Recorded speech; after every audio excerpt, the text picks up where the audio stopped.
Dr. Anshul, you're not audible.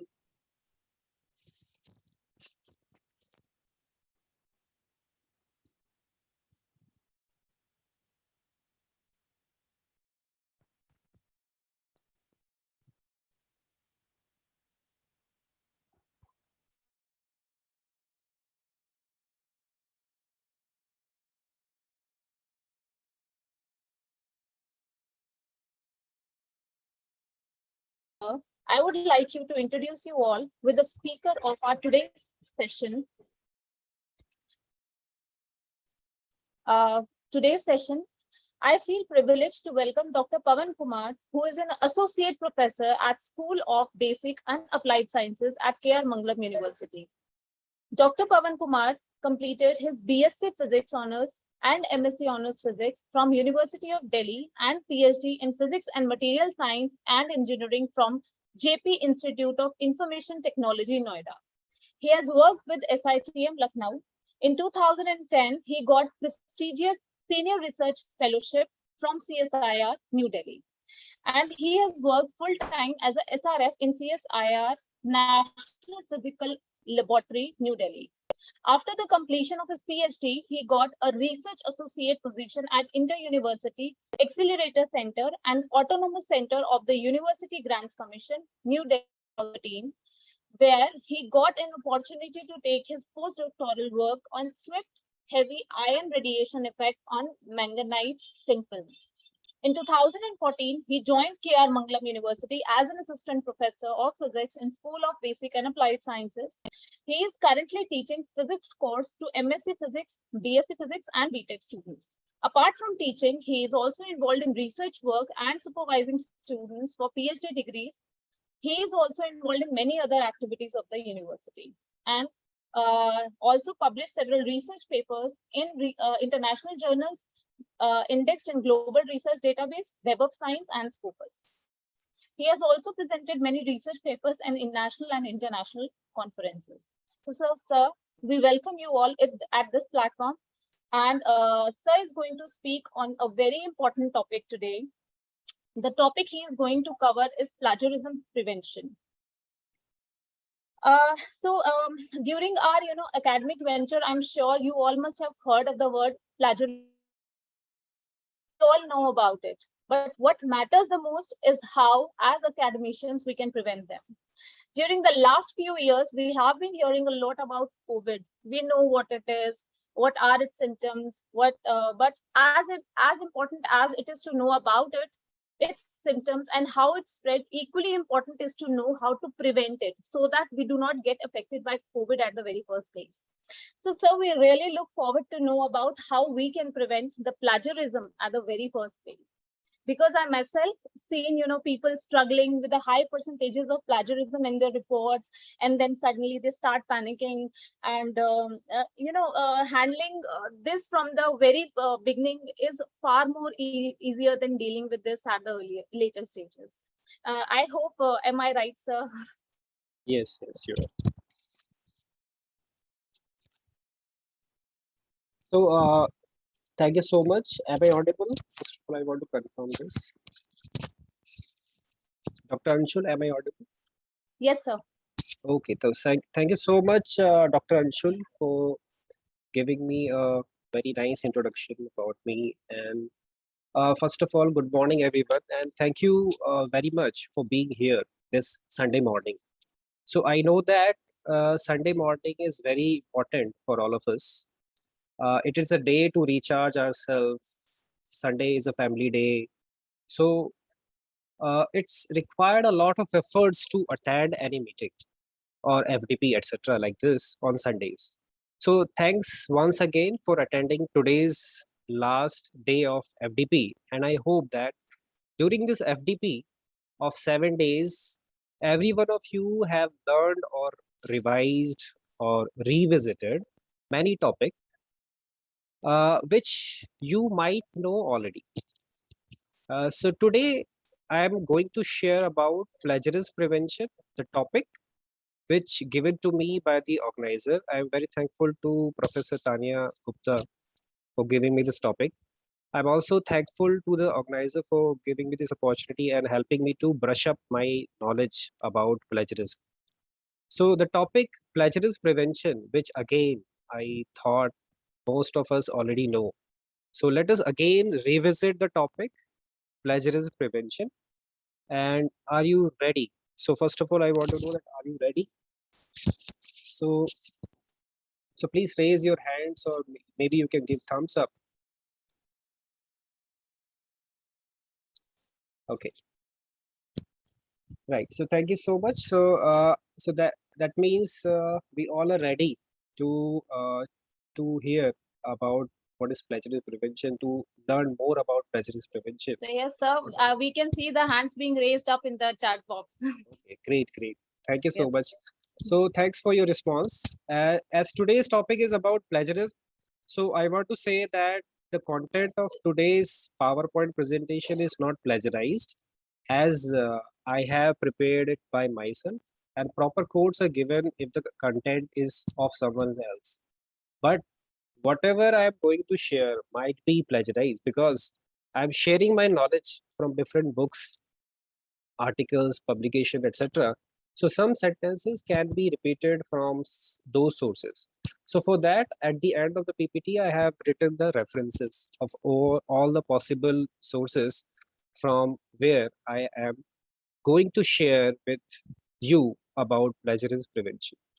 So now I would like to request Dr. Should please go to the slide 3. I think this is slide 3, right? Okay.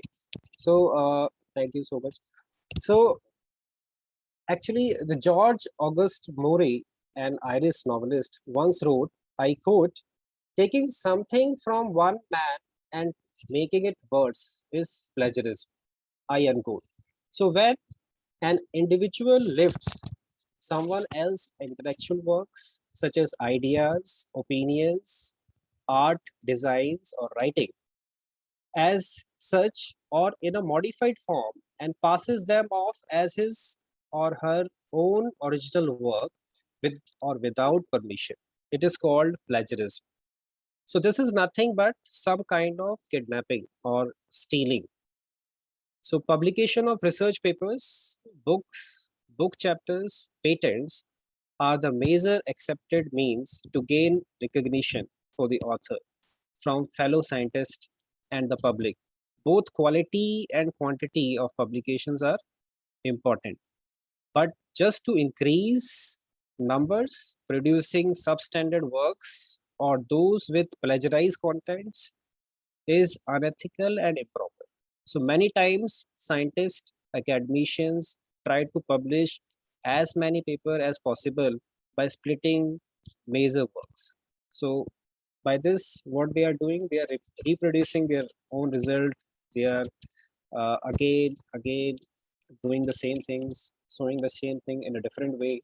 So that kind of pressure is on Indian scientists and academicians, or maybe this is also now spread internationally, because now we also know that China is also using so many research papers, but if you see the quality of the research paper, that that China is very far away from America and the Western countries, right? So please go to the next slide.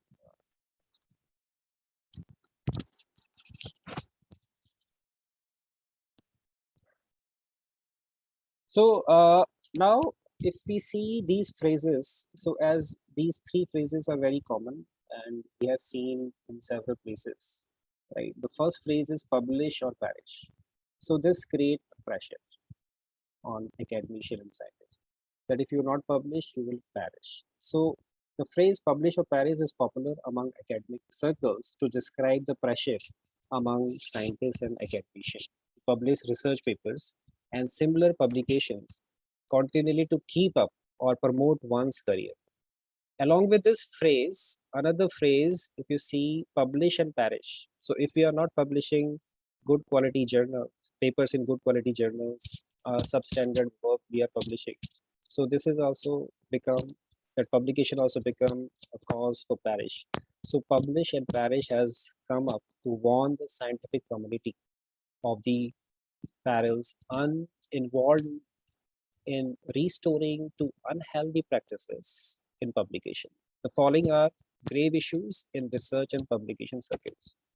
And the third is publish and flourish. So if you publish a good quality research articles, and so that is also one of the things where you can flourish. So publish and flourish is the third phrase, which is also very, very popular. So now please go to the next slide.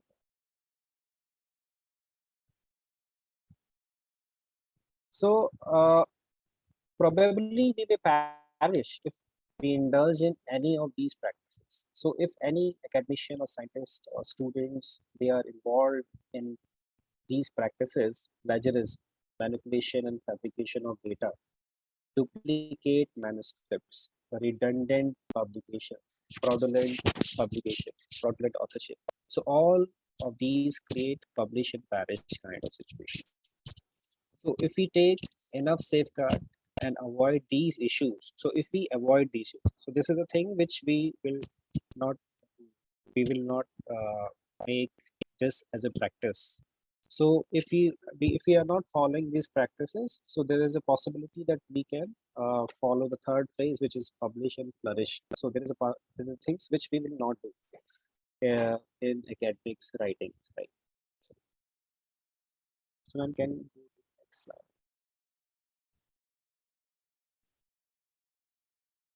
So during today's sharing, if we learn the issues related to plagiarism and how we can avoid it, as all of us know that plagiarism is the action of individual misappropriating another person's work and claiming that it is his or her own work. Most cases of plagiarism are reported from academic and research institutions, which produce documents such as essays, theses, research papers, textbooks, and reports. So plagiarism can also occur in other fields such as novels, poetry, cinema, short stories, features, art designs, and many others. So earlier there were no mechanisms to check whether the article or book contained copy, copied materials, or you can say similar were the cases with assignments, seminar papers, or theses submitted by the students. So plagiarism committed by students, teachers, and scientists is a major problem in academic and research institutions. The failure of their part to acknowledge other people's ideas and statements must be viewed as an academic offense. The word plagiarism is frightened frightening to the you can say frightening to the students, as quite often they are caught and penalized for unintentional plagiarism. So in most instances they do so as they are not aware or not taught properly how to make plagiarism free material. So this is a very, very important topic which must be there in undergraduate and postgraduate classes. They should in the starting they should learn the ethics in academic writings.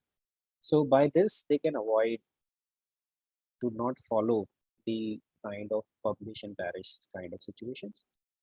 So therefore it's very, very important to include such type of topics in undergraduate and postgraduate level, so that student from the beginning can learn that what are the different situation or what are the different things which he or she can avoid and can publish a good quality research papers. Ma'am, can you go to the next slide, slide 7? Okay.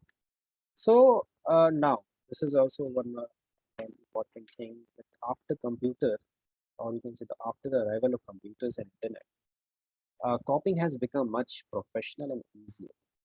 So for writing an assignment now, you can probably start searching for sources using a search engine such as Google, Google Scholar, PubMed, etc. The search engine will lead you to many sources which contain anything you need. The student may copy the information bit by bit and paste them into the body of the text. Ultimately, an assignment is completed in a hodgepodge manner.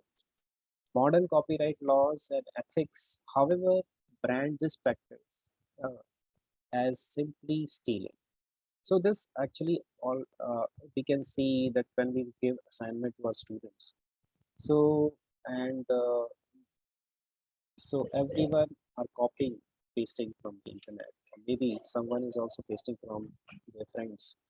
They are saying that uh, they are just changing some paragraph, or maybe someone, because also it's very very important to check the plagiarism of assignment of student as well from the software.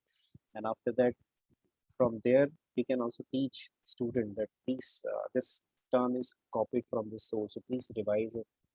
But actually when the number of students are very large in a classroom, so it's also very difficult for a teacher, but it's very tedious task for teacher as well. But we should follow something, some technique by which we can teach students. We can also learn by ourselves, but how we can avoid such kind of things where the student uh, can stop such type of things in the initial stage, so that when will they go for the higher studies, for post graduation and for PhD, they will not repeat the same things, same practice. Uh, Modern copyright laws and ethics, however, ban this practice as many as simply stealing.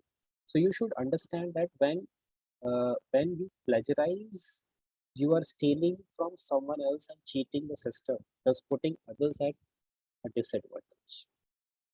Apart from stealing, chances are that you may be caught with clear evidences.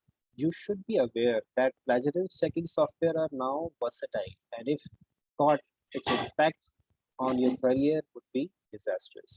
Therefore, never try to publish and perish, but instead publish and flourish. So, ma'am, can you go to the slide 8?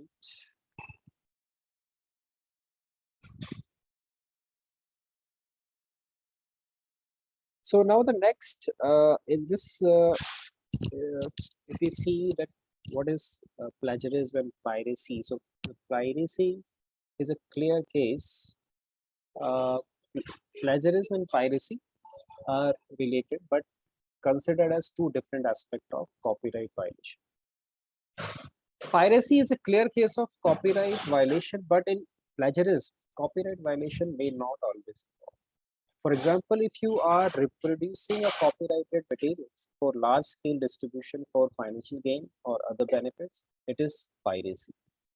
However, if you are reproducing a book or essay which is available in the public domain, which is not copyrighted for some benefits, it is authentic and will not be called piracy.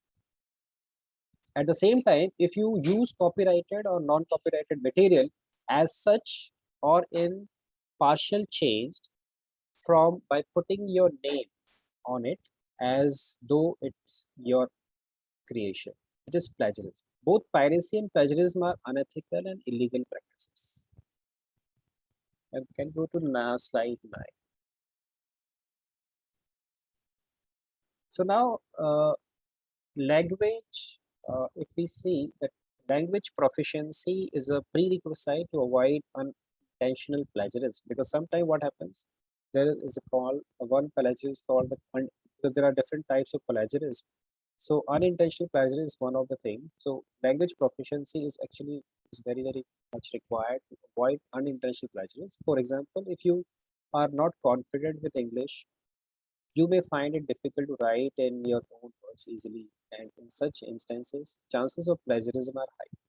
So, procrastination, inadequate time for preparation, poor writing skills, pressure to produce publications, and ignorance about the implication of plagiarism are some other causes of increased instances of plagiarism.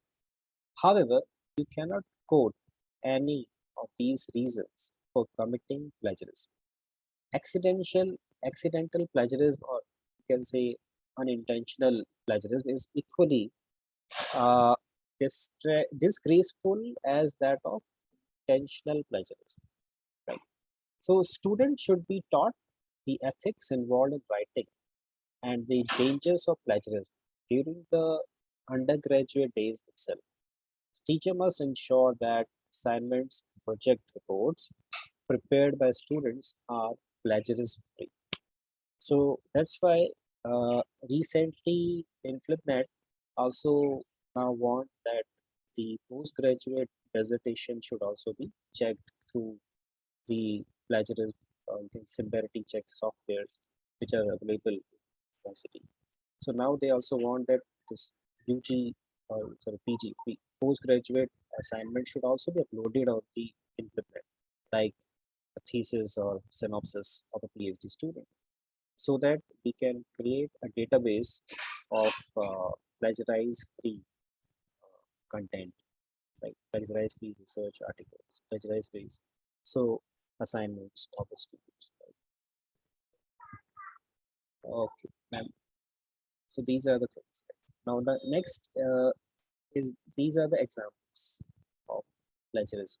So there are, you can say, the types of plagiarism. So in the academic world, plagiarism happens in many ways. For example, when students write an assignment, seminar paper or thesis, they may copy whole paragraphs, or students from books and articles are use them as such for their works. Such kind of copying text ideas, concepts, research results, statistical tables, computer programs, designs, images, sounds, or any combination of these come under the purview of plagiarism.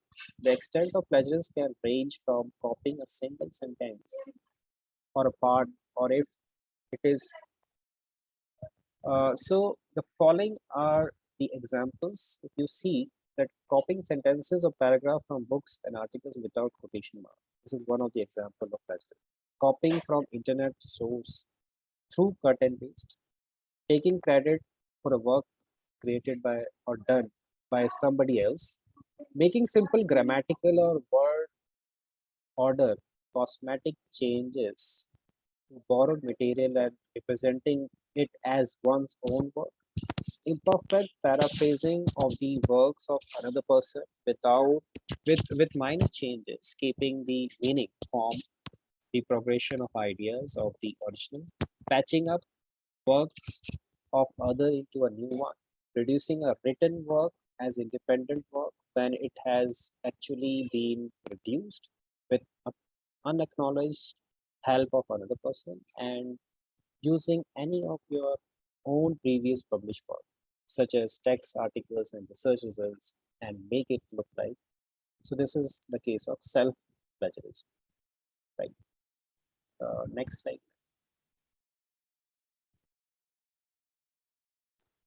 Can you move to the next slide?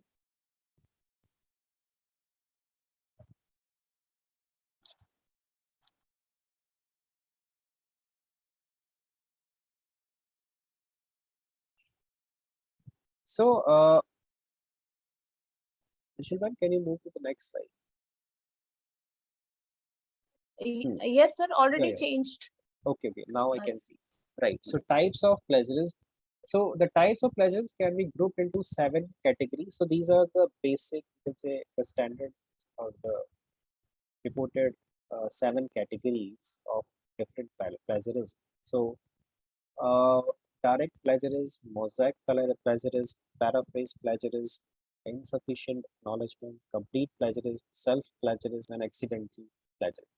So let's see what is direct plagiarism. So in direct plagiarism, copying of whole paragraphs or longer passage from another source is done without quotation marks as though it is their creation. So this type of plagiarism can be detected easily by using plagiarism checking software and comparing similarity index. Right. So whatever software we have in university or institute, you can check and you can directly check or detect this type of plagiarism. Second is the paraphrase plagiarism. Probably this is the most common type of plagiarism, wherein the author paraphrases or restates a part of someone else's work, but without citing the sources. So this is also one of the things which is for the prevention of the plagiarism. So we will see in the coming slide that how we can prevent the different types of prevention which we can take to avoid plagiarism, how we can avoid that. So next is the mosaic plagiarism. So in mosaic plagiarism, uh, this is the case of appropriating phrase from other sources or using synonyms to change some words or parts of sentence, but journal structure of the work remains the same. So this kind of patch writing, whether intentional or not, is not a good academic. And the fourth one is the insufficient acknowledgement. If you see that in certain works, the authors may have mentioned the original source of only part of what has been taken, or they may not have cited the source suitably. In both the cases, the authors fail to acknowledge adequately, and the reader would not understand what is original and what has been borrowed. And in the complete plagiarism, if we see that it is if you appropriately someone else article as such and publish it under your name. If you appropriately someone else, so if you are publishing someone else article by your name, it is a case of complete plagiarism. It is most heinous form of plagiarism. Students sometimes commit complete plagiarism, for example, by submitting a copy of the assignments of another student as his or her own. So this happens during the student life when you are G level, right? But PG students are now they are doing so now the next is the self-plagiarism. So in this self-plagiarism, this occurs when the author uses his or her own previous work, such as text, articles, and research results for a new work without mentioning that they have been published before.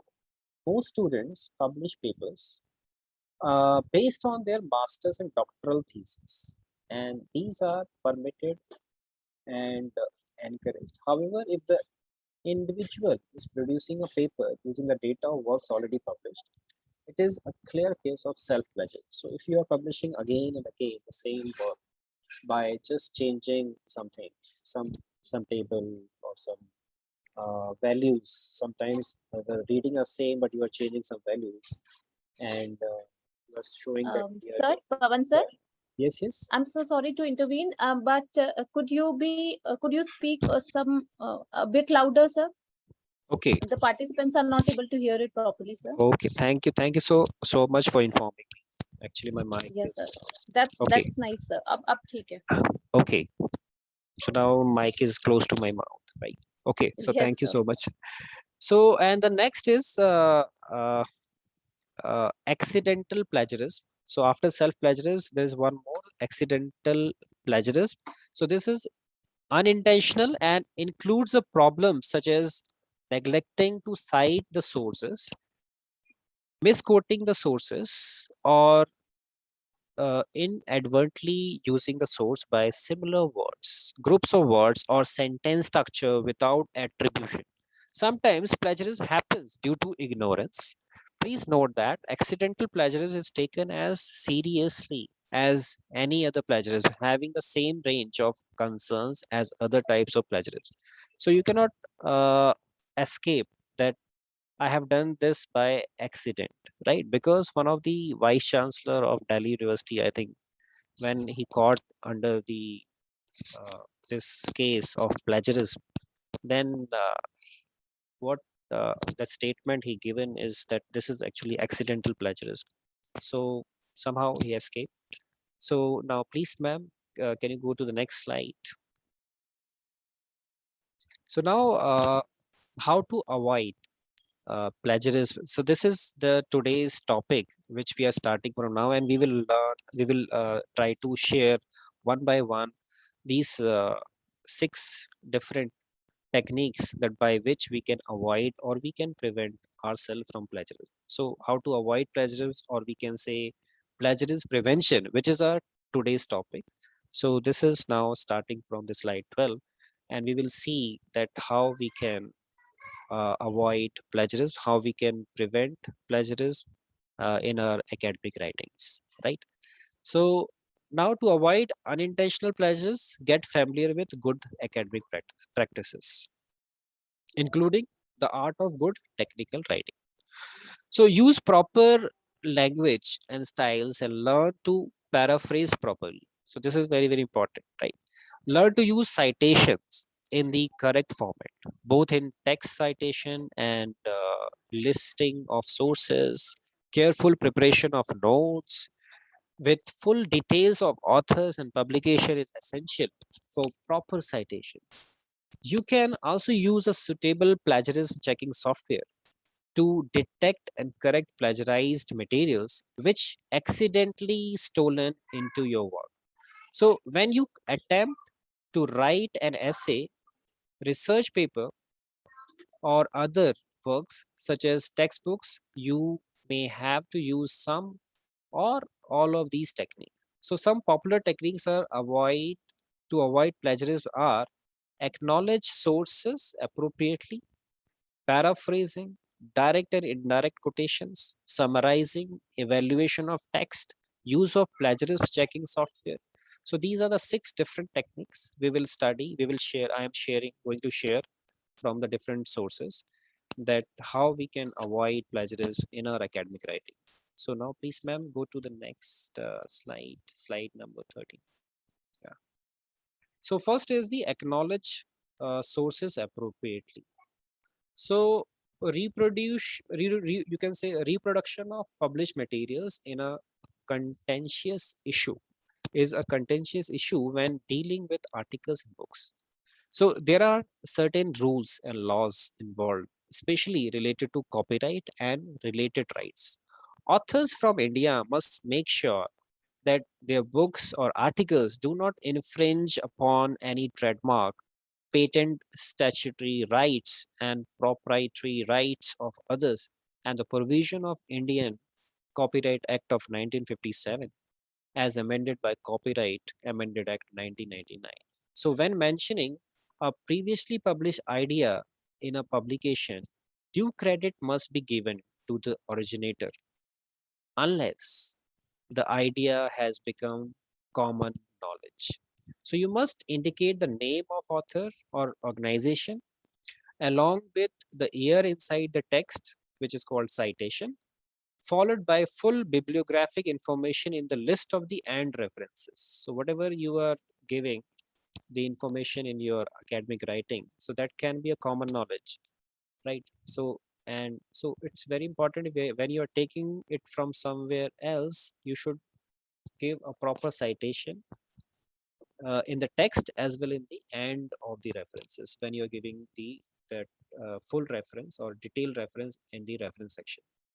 So before using the works of others, for example, a figure, when we are using figure or we are using table as such or in modified form in your book or other publication with citation, you must confirm whether a written permission from the original author or publisher is required. Because if you search Google, so sometimes what happens, there are some pictures and figures which are copyrighted. So you must ensure that whether that picture, when you are using in your academic writing or whether you are using somewhere else, that should be not copyrighted or it is free. Anybody can use. So there are some pictures which you can use, videos which you can use, but there are some copyrighted. So it's very, very important to please take care of these things before uh, putting that thing, book, you can say figure or table in your academic writing. So normally permission is needed to use materials from books, articles, websites, poems, plays, songs, photographs, artworks. So such as diagrams and cartoons, newspaper articles, magazines or journal articles, book or magazine covers and their design. And copyrighted protected logos, because if you are using logos, so that is also very important to take the permission before using logo. We are freely using logos of some Indian organizations, right, without taking any permission, but which is also very is not you can say allowed. So so web materials shall be treated just like printed materials. So whatever available in the website is not free actually. Some materials are copyrighted, some are free. So it's very, very important to understand that online materials available through internet are also copyrighted material, and simply reproducing them through cut and paste is not acceptable. Right? Take care to avoid cut and paste and drag and drop from the verbatim copying from electronic sources.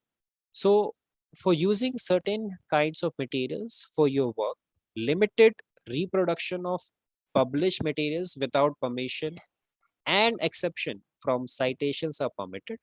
For example, uh, when you use common sense observations, when we are using myth, when we are using tradition, or you can say when you are using some historical events for your writing, so they need no citations because they are, you can say, common knowledge. You can say similarly your own experiences. If you have your own experiences, own insights, own videos, presentations, music, and other such creation do not require citations. So the citation is not required for such materials.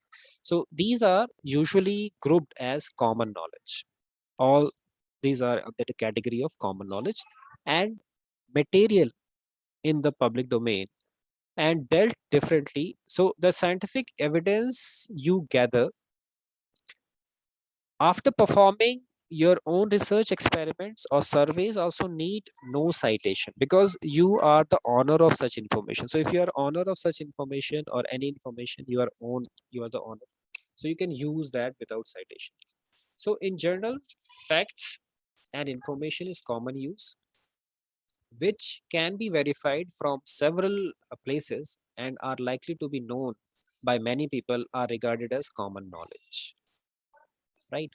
So this usually includes facts available from various secondary sources such as textbook, handbooks, manuals, dictionaries, right, directories or encyclopedia. So if you're using the Newton's law, right, that is everyone knows.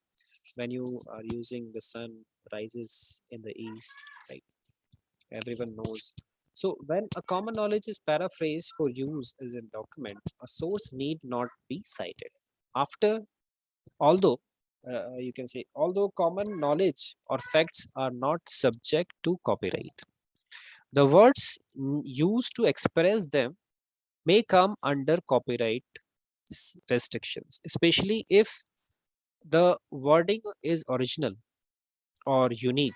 Therefore, paraphrasing is a unique paraphrasing is a must for such sentences. However, if the information is a result of an investigative work or experimentation of some others that has not attained the status of common knowledge yet, so it requires not only paraphrasing but also citation. So there are several methods for organizing and integrating information from various sources into your work. You can adopt one or more systems that suits your purpose, but you should be able to distinguish clearly between direct codes, okay, which is called direct copying.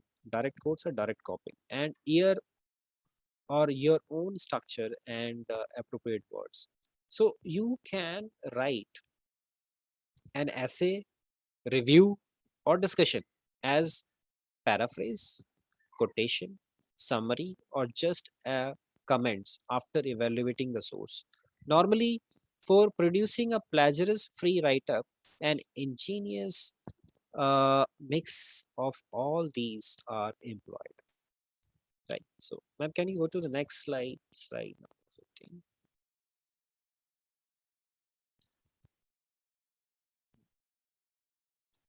Okay. Next is paraphrasing.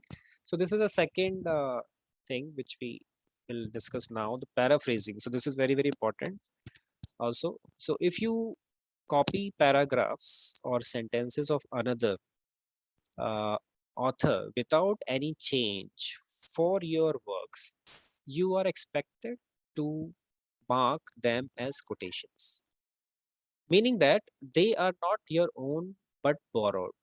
After the quotation, you are expected to cite the source and give the source details in the list of references.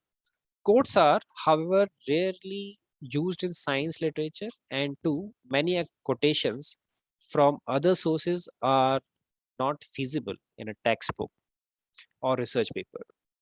Right. So excessive use of quotations can make your writing look like a patchy work. So it's also important to avoid paraphrasing or quoting. You can say when you are quoting something, so avoid quoting, not paraphrasing. You can avoid quoting. So because if you are using so many quotings, so it looks like a patchy work and may not reveal your understanding of the ideas or information being discussed. Because actually in academic writings, what uh, we want or what anybody want, that is the author's own ideas, not that he's sharing someone else's ideas, right? So in scientific papers, you should express your own thoughts and interpretations and not those of others. This problem can be solved easily if you learn the art of paraphrasing and summarizing, right? So a paraphrase is a restatement of piece of writing in your own words, syntax and style, but preserving the tone of the original, having almost the same length. You use the original author's idea but present it in your own language. Bear in mind that as you are borrowing someone's thoughts, you must document the source when using the paraphrase for a document. Proper and correct paraphrasing is very, very important.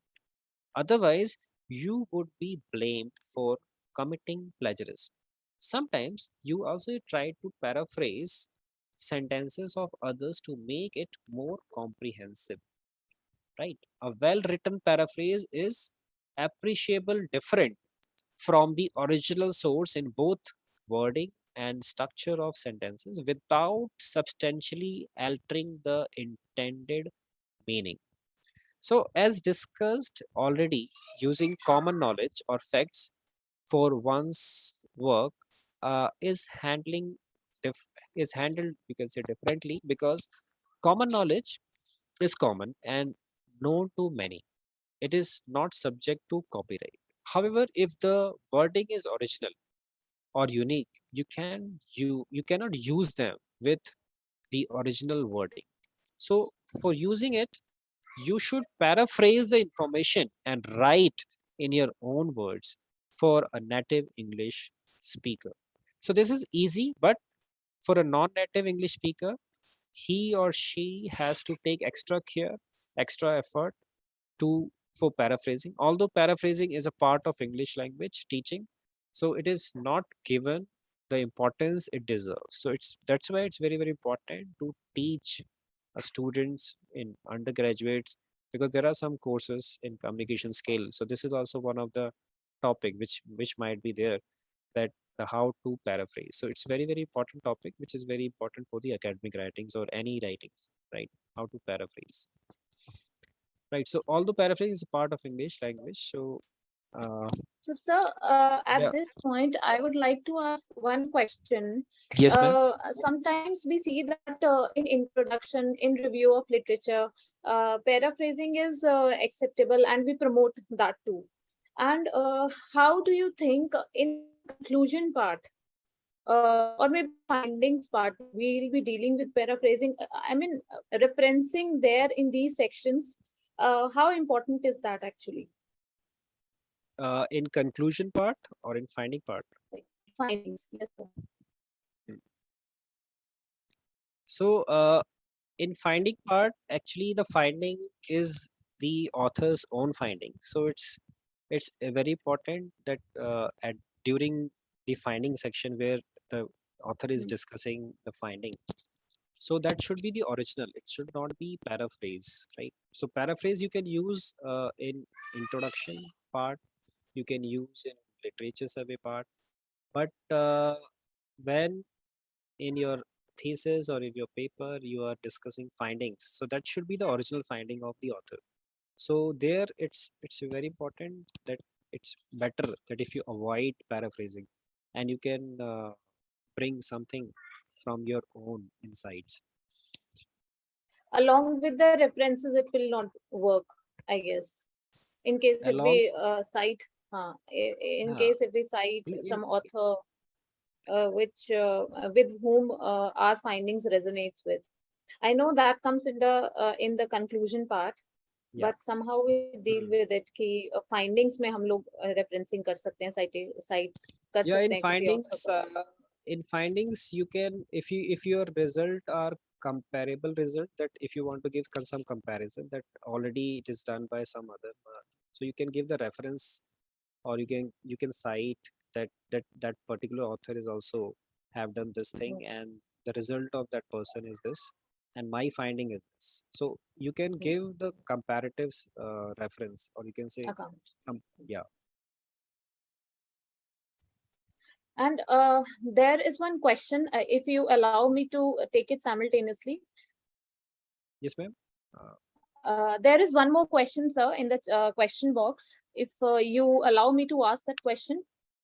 Yes, ma'am, you can ask. Oh, all right, sir. So Shama ma'am asked, if Search is creating his original diagram or flow chart and receives reviewers' comment to cite it, so what should we have to do? How to put original work so that we do not get such kind of comments? uh, so the question is that if can you repeat this question? That Ma'am, can you repeat this question? What Yes, sir. I think she wants to ask that if creating his original diagram or flow chart, any okay, author's original diagram or flow chart, and right. receives the comments from the reviewer indicating that this flow chart should be cited properly. So what This should question. the Okay. author do, and how to put original work so that they cannot get such kind of comments? I mean, sometimes it happens that we use the flow chart or the diagram of some author, and Right. from the reviewer side, we get a comment like that you need to cite that. So, how they can deal with this situation? I So mean, how they can put in for originality? yeah, now I can Yeah. understand. So if you're using the diagrams or flowchart of some others author, right? So Hmm. for that, you need to simply cite in the caption, right? So you can write the name of authors, or maybe you can write just in bracket the reference number, and at the end you can give the reference that this flowchart, this diagram, this figure is taken from this paper, particular paper. So you can just write in square bracket the number of reference number, or sometimes you can also write the author name, comma, you can say the year in which that paper is published, or you can also sometimes So your voice is a bit low.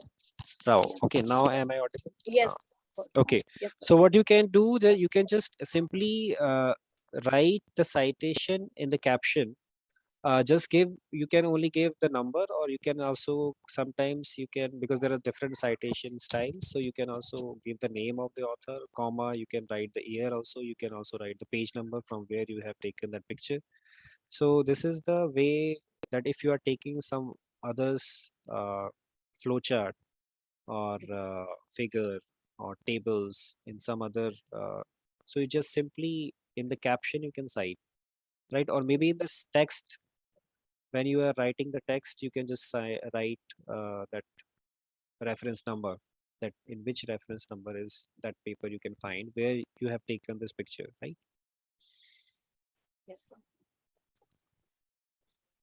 I think that answers the Mm. query of the participant. Uh, shall Okay, I move so to the next slide? uh, no, one minute. Yeah, all right, all right.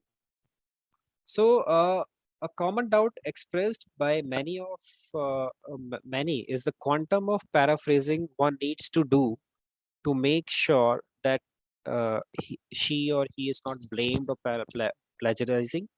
In fact, one cannot specify the number of words that should be added or changed to make a passage is her own.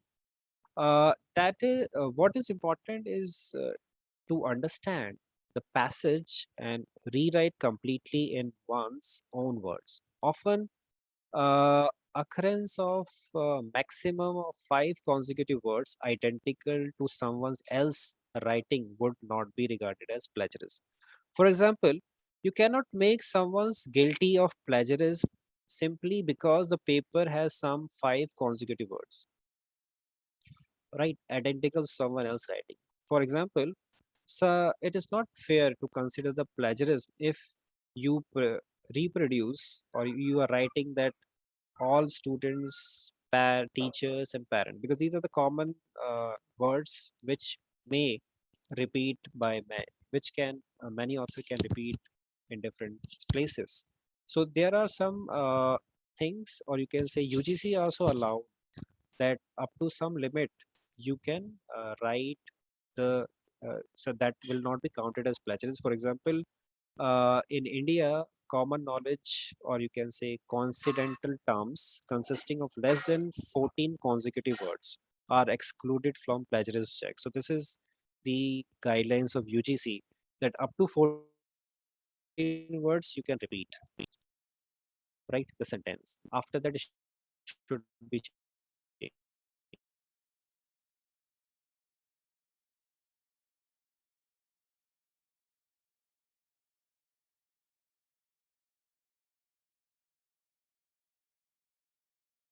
So these are usually exempted from similarity checks. So when you are going for similarity check by using any software, right?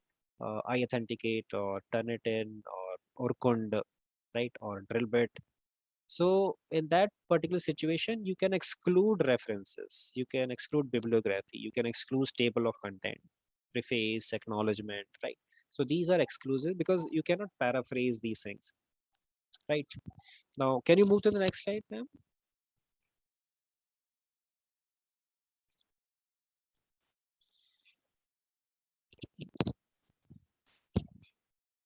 No, can you move to the next slide? Slide number 16, I think. Yes, sir. Okay, Already. now, Yes. yeah. So a reasonable command over English is essential for accurately paraphrasing the sentences of others. Paraphrasing can be done using the following techniques. So these are the techniques by which we can do paraphrasing. So preparing abbreviated notes, using synonyms for the major words, using simpler words instead of difficult, changing the class of words, changing of the order of words, changing sentences in active voice or passive voice, or and vice versa, combining simple sentences, converting long and complex sentences into two or more simpler sentences. So when you read a journal article or book, take down notes in an abbreviated form. Using devices such as abbreviations, symbols, shorter words, and numbers, certain types of words like articles are often dropped. Later, you can prepare the draft in full sentences using the abbreviated notes.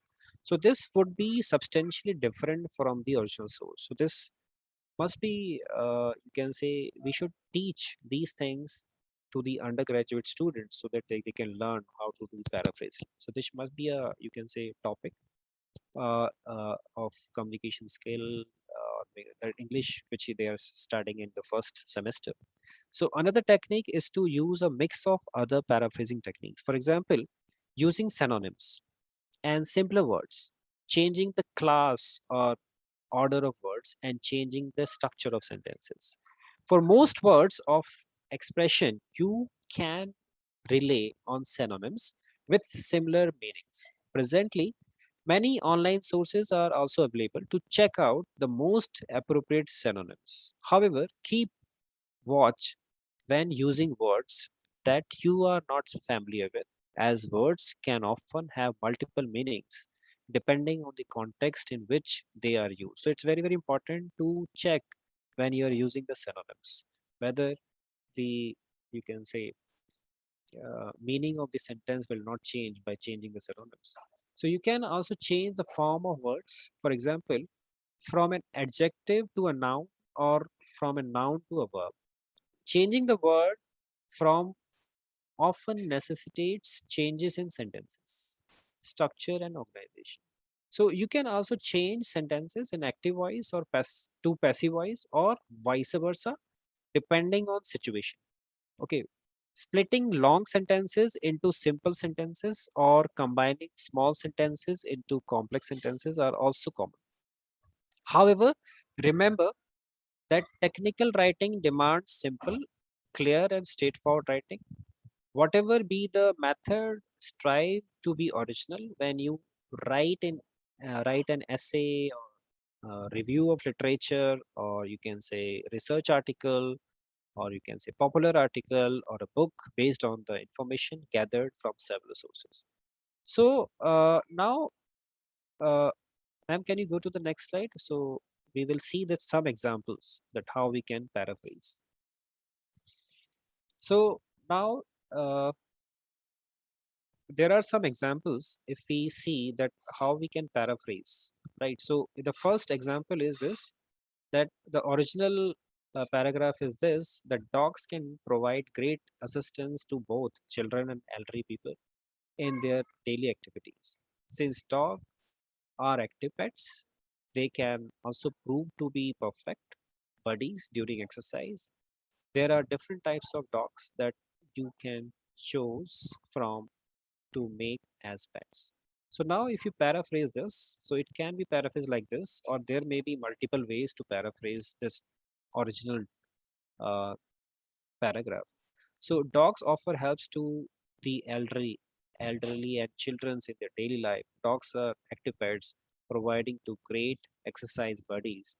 There are various breeds of dogs that you can select from for your pet. So it's very, very important to learn paraphrasing in a correct way or the proper way, or maybe. So now if you see the second example, ma'am, can you go to the next slide for the second example? So we have second example. So in this, if you see the original article or original paragraph is, exercise can help a lot in alleviating stress. That is a known fact. Exercise is a good way of reducing stress, and cardiovascular exercise is recommended for about 15 to 30 minutes, thrice or 4 times a week. Several studies have indicated the effects of exercise in handling stress. The activity can release endorphins to the bloodstream. So, if you paraphrase this, you can paraphrase in your own way, but this is one of the example that by this you can also paraphrase that exercise is a good way to get rid of stress. It is also a perfect way of lowering stress levels, while cardiovascular exercise that can be done 3 or 4 times a week for about 15 to 30 minutes is highly suggested. Research shows that there are positive effects of exercise in dealing with stress. It can help in releasing endorphins in the body. So these are the two examples of paraphrasing. Right. So now next technique. So ma'am, can you move to the next slide for the next technique is the direct and indirect quotations. Right.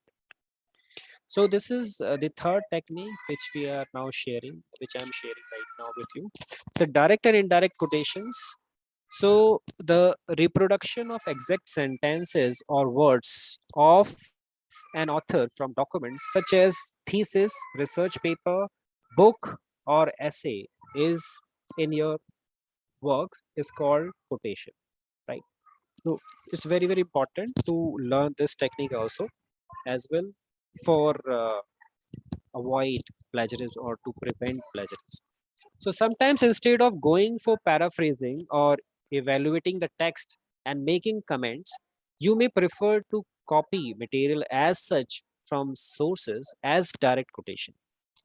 You can also do as as indirect quotation, which means that you are using the idea or information from an author, but in your own words as paraphrase. So direct quotation is exact copy of an original piece of text, word for word, in writing. You may directly quote an author when you feel that original author style is clear and appealing. the views of author exactly match of or support your views.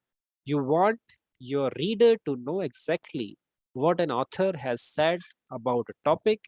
The original phrasing reveals sometimes about the author or creates a particular effect, and you want to avoid much explaining. So, although direct quotes are not common in research articles, when you write a paper related to history, current events, and similar fields, direct quotes or partial quotes may become necessary for meaningful discussion of the subject. Still, it is not good practice to quote large section of text as such and rely too heavily on the original words of authors. So when you copy an author's words as such, use quotation marks around the exact words copied from original source. The quotation marks, either single or double, must be consistent throughout the text. In India, the custom is to use double quotation marks for such borrowed material. So when you are borrowing something, you use the double quotation marks. And if you are including quotation within quotation, so in that particular case, what you can do, you can also use the single quotation mark. So the ending commas or ending full stop should appear outside quotation marks unless the quotation forms a complete and independent sentence. Ensure that you have copied accurately both words and punctuation marks as used by the author. Note that if you are using direct quotation, it must be verbatim, and anything added or omitted by you must be indicated in square bracket. For example, if you are not reproducing the entire text but decided to drop a part of it, then you can use three dots, which is also called ellipsis, inside a square bracket. So inside a square bracket, if you are using the three dot, that means we are using the some part of the paragraph and some part we are not using. So for that, we use the ellipsis to show that some part are missing. So that triple dot show that some part are missing, right? So we will also see some examples in the coming slides how we can use the quotation marks. So ma'am, can you go to the next slide for examples? So ma'am, can you move to the next slide? Slide, Change the slide number 20. 20. Yeah. So Yeah. now this is one of the examples. So when the quotations are short, less than 30 words, right? Or three lines, you can say. It is enough if you reproduce them exactly as they are printed in the original text and close within quotation marks. Introduce short quotation with a phrase in order to integrate them into your text naturally instead of appearing as abrupt additions. So let us see this example. Uh, Gardner et al. 19 bracket in parentheses you can see 1985 colon 66. So this 66 represent the page number, 1985 the year of publication, and Gardner is the first author's name. And there are some other authors, so we are just replacing the author by et al. So affirms that crop, in quotation I quote, this is the quotation mark. So I quote, crop yield can be increased either by increasing the total dry matter produced in the field or by increasing the production proportion of economic yield. Okay, the harvest index or both, unquote. So this is under the quotation marks. So note in this example, the number given after the year is page number. This is 66 is the page number, and on which the quotation is to be found, right? And this is from the reference which is given in the below, right? So ma'am, can you move to the next slide? For the second example, we have one more example. Slide number 21. Right. So, however, quotation of longer passage, quotes of more than 30 words are displayed in block quotation. So, if you want to quote uh, for some passage which is more than 30 words, so for that you can use the block quotation. So usually after indenting 5 spaces from the left, right? So leave an extra line of space at the beginning and at the end of the quote, use a smaller size font. For example, if you are using 11 point size, or maybe if you are using 12 point size for the general text, then use 1 point less, 11 point for the quote. For block quotation, quotation marks are not used, right? So you must also include the last name of the author, year, and page number at the end of the quote. An example, if you see this example of block quotation. So this is the one of the example of the block quotation, right? So we have just reduced the font size, right? If you are using that quotation, which is because this paragraph is more than 30 words, so you can just use this type of block quotation in your research articles when you're using words more than 30 words, right? So note that the writer introduced the quotation with a brief opening explanation. So before quoting, there is some brief explanation, science and technology advances to boundless level. So this is a brief explanation before quoting. And this, the indented part is actually the quotation, which we have used. This is a block quotation, which we have used here. So this is one of the example, right? So after the sentence preceding, if you see that 2000, so Thomas, so this is the work of Thomas, and page number is 15 and published in 2015. So this is the you can say citation which you have given to this, right? So ma'am, can you go to the next slide, slide number 22? So this is actually, so the previously we have discussed the direct quotation. This is for the indirect quotation through paraphrasing. So there are two things. One is author prominence and one is information prominence. So when in indirect quotation, instead of quoting phrases or sentences exactly, the general trend in science literature, especially in review of literature, is to put the idea or comment of the author in a paraphrase format.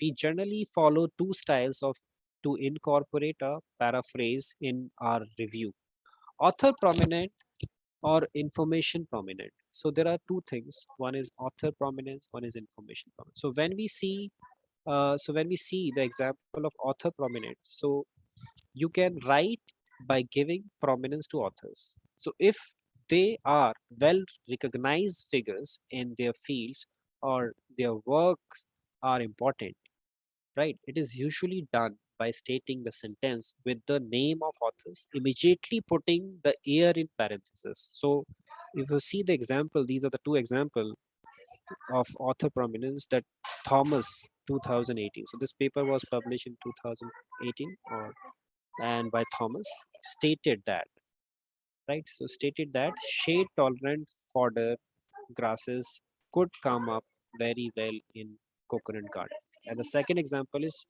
McHale 1990 highlighted certain shortcomings in report and asserted that. So please note that instead of stated, so here if you see the stated, so if you see the stated and highlighted in the second example, right? So in stated or highlighted, you can also use some other verbs, right? So for example, you can use remarked, you can use reported, you use claim, or you can use confirmed. So for example, you can use Thomas 2008, right? Confirmed, or you can use remarked, or you can use claim, or that depends that what type of sentence, or you can say what you want to actually uh, write, or what is there in the next after this. So the connecting verb is very very important, or you can, this is called introducing announcing verbs. These are called the announcing verbs. So we also have in the next slide, ma'am, can you show the next slide where I have given, yeah, so these are the some of the announcing verbs which you can integrate and introduce to before introducing any quotation. So you can use agree, affirm, argue, assert, believe, claim, comment, confirm, consider. So these are the different announcing verbs which you can use, right? When this you are want to give indirect quotation and where the author prominence is there, right? So ma'am, can you move to the next slide? Yeah. So author prominence can also be implied by stating the sentence with, for example, according to Thomas, according to the, right. So for example, according to Thomas, shade tolerant fodder grasses up to come up very well in Cochrane Gardens, or right. So shade tolerant fodder grasses come up very well reported by. So you can use according to, reported by, right. So these are the different things. Okay. Now the next is information prominence. So in information prominence is there. So if you want to highlight the information rather than the author, so we want to only highlight the information, not the author. So for that, after writing the sentence containing the information, place a reference name and year. A comma precedes the year. So at the end of the sentence in parentheses. Note that the author's name is not part of the sentence but added separately in parentheses. So this is the example of information prominence. So when you want to give importance to information only, not to authors. So when the author is very popular, you can give the author prominence quotation, right? Indirect quotation. And when you want that information is very important, so you can give this, right? Right. So today is Sunday, so my son is in backside. So so now can you move to the next slide? Slide number 25.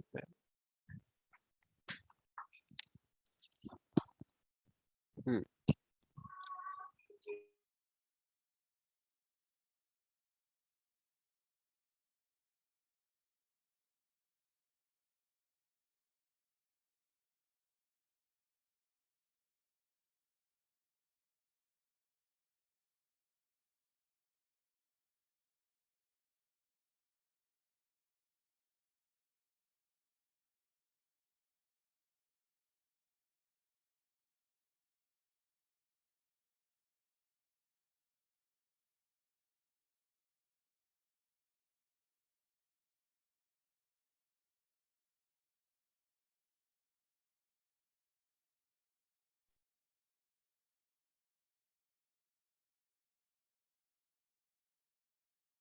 So there is a little technical glitch. Participants are just kindly requested to wait. Dr. Pawan is rejoining, please.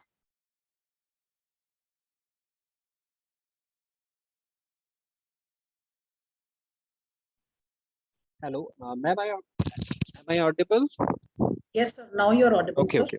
Actually, But we there missed. But we missed your last 1 minute. right, right. But there is a power cut for 1 minute. No issues, sir. Please continue. Okay. So now, yeah. So this is slide number 25, right? So now this is the next technique which we can see, the summarizing. So sometimes instead of paraphrasing the original information from an article or book, you may just give a gist of information, right? If you state the content of the article in a condensed form in your words, it is called a summary. So this is a common way of reporting when information from several sources has to be evaluated and presented. So summarizing the source material prompts you to avoid the overuse of direct quotations or paraphrasing large chunks of original text. You will be able to understand the meaning of what you have read and present the material using your own words. So you should also add your own comments to show your analysis to interpretation of the work. The size of summary is often debatable. It may vary from paragraph to even pages, depending upon the information it carries. Remember that even after summarizing, you still have to acknowledge the source of the information if it is not common knowledge, right? So it's very important to acknowledge if it is not common knowledge. So if you see the example, so this is the original text, and after summary, so this is a gist of the information, which is very, very important. And you can also follow this same things. Just read original text and just write a gist of the information, write a summary of the information. And by this, you can just incorporate in your thesis, in your paper, and but you should also give the credit to the original creator of this, right? So ma'am, can you go to the next slide? The next technique is slide number 26.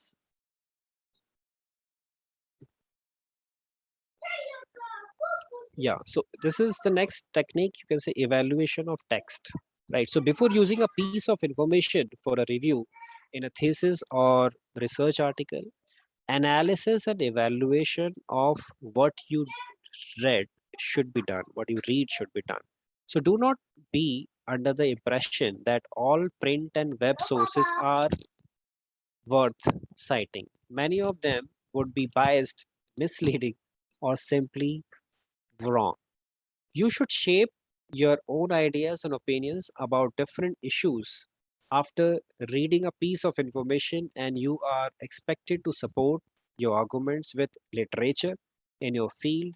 If possible, add your own comments and responses to your notes from reading as you proceed.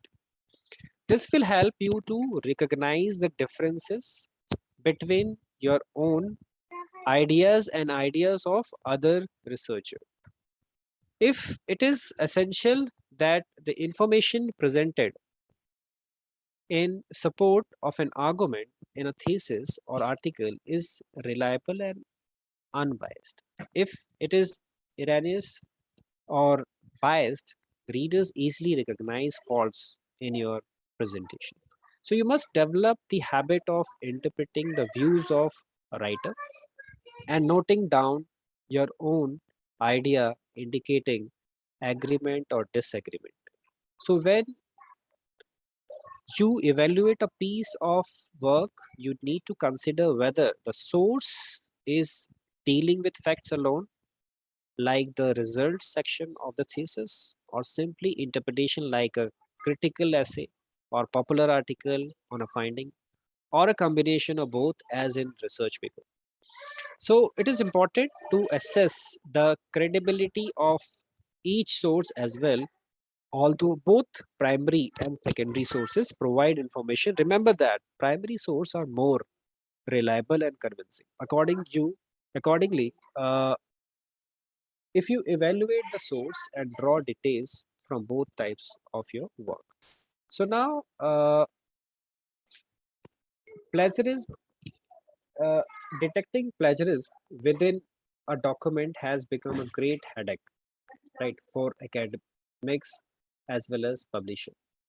So the widespread use of computers and the advent of the internet have made it easier to plagiarize the work of others. Plagiarism can be detected manually or by the use of computer software. So manual detection is cumbersome as substantial human effort is needed. And in many cases, it is practically impossible where too many documents are to be compared.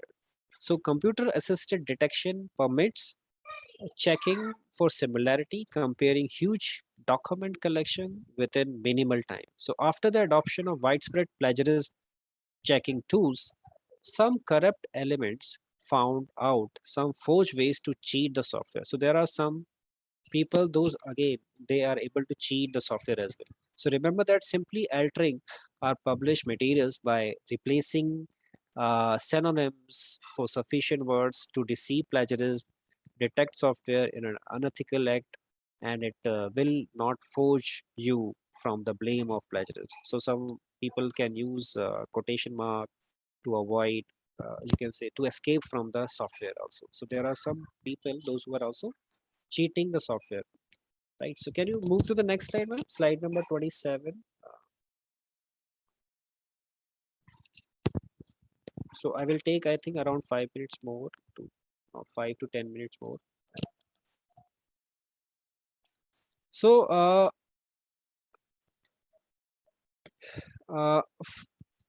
as we know that the fraud, misconduct, piracy, and plagiarism are similar issues in scientific publishing okay, have been noted by the publishing groups. So, and there are taking several possible steps. They are taking several possible steps and to prevent such malpractices. So these are the following. You can say, if you see that these are the international bodies who issue publication and guidelines to govern misconduct in scientific publishing. For more information, please visit these home pages.